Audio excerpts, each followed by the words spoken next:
Hello, നമുക്ക് ഇന്നൊരു പാൽ കൊഴുക്കട്ട ഉണ്ടാക്കാവേ. അപ്പോൾ അതിന് നമ്മൾ നല്ല വറുത്ത അരിപ്പൊടി 1 കിലോ ഞാൻ എടുത്തിട്ടുണ്ട്. പിന്നെ നമുക്ക് ഉപ്പും കുറച്ച് നെയ്യും കൂടെ ചേർത്ത് നമുക്കൊന്ന് കുഴച്ച് വയ്ക്കാം. അപ്പം ഉപ്പ് ഞാൻ ഇട്ടു. ഇനി നമുക്ക് കുറച്ച് നെയ്യ് ഒഴിച്ചിട്ട് ചൂട് വെള്ളത്തിലാണ് നമ്മൾ കുഴയ്ക്കുന്നത്. ഇടിയപ്പത്തിനൊക്കെ നമ്മൾ കുഴക്കത്തില്ലേ, അതുപോലെ തന്നെ ചൂട് വെള്ളത്തിൽ നമുക്കൊന്ന് കുഴച്ച് വയ്ക്കാം.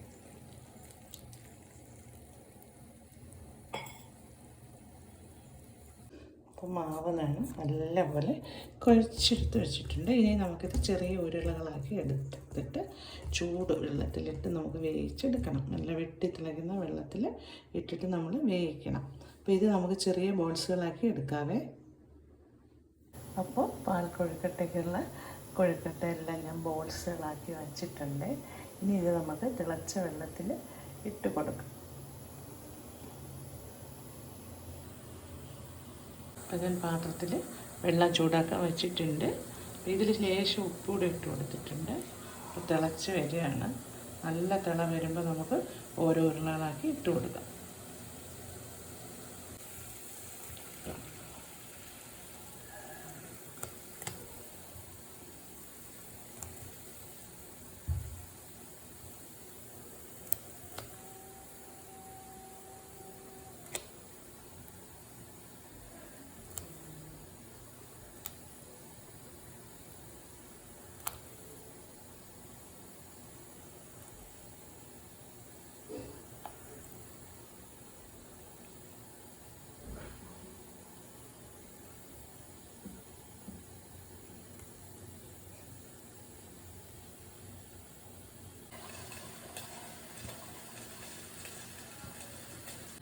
അപ്പോൾ എല്ലാ ബോൾസും ഞാൻ അതിലിട്ട് കൊടുത്തിട്ടുണ്ട്.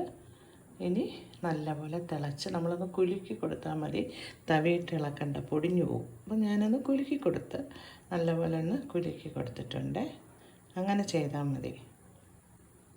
ഇനി നമുക്ക് കുറച്ച് ശർക്കര ഉരുക്കി വയ്ക്കണം. മധുരത്തിന് ആവശ്യമായ ഇതിൽ പഞ്ചസാരയും ഇടാം, പക്ഷേ ഞാനിന്ന് ശർക്കരയാണ് ചേർക്കുന്നത്. പിന്നെ കുറച്ച് തേങ്ങാപ്പാൽ ചേർക്കണം ലാസ്റ്റ്. പിന്നെ കുറച്ച് തേങ്ങ ചിരകിയതും കുറച്ച് ഏലക്കാപ്പൊടിയും കൂടെ ഇട്ട് നമുക്ക് എടുക്കാം. അപ്പോൾ നമുക്കിനി തേങ്ങ പാലെടുത്ത് വെക്കാം. അപ്പോൾ തിളച്ചതിന് ശേഷം നമുക്ക് പതിയെ ഒന്ന് ഇളക്കി കൊടുക്കാവേ. പതിയെ ഇളക്കിയിട്ട് അപ്പോൾ നമ്മുടെ പാൽ കൊഴുക്കട്ടയ്ക്ക് ഒഴിക്കാൻ വേണ്ടിയിട്ട് ഞാൻ നല്ല കുറുകിയ തേങ്ങാപ്പാലാണ് എടുത്തിരിക്കുന്നത്. ലാസ്റ്റാണ് ഒഴിക്കേണ്ടത്. പിന്നെ ശർക്കര എടുത്തിട്ടുണ്ട്, ശർക്കര പാനി എടുത്തിട്ടുണ്ട്. കുറച്ച് തേങ്ങ അവസാനം ഇട്ട് കൊടുക്കണം. പിന്നെ കുറച്ച് ഏലക്കാപ്പൊടിയും കൂടി നമുക്ക് ഇട്ട് കൊടുത്ത് ഇളക്കി എടുക്കുമ്പോൾ നമ്മുടെ പാൽ കൊഴുക്കട്ട ഇവിടെ റെഡി ആയിട്ടുണ്ട്. ഇതിൽ പഞ്ചസാരയും ചേർത്ത് ഉണ്ടാക്കാം കേട്ടോ.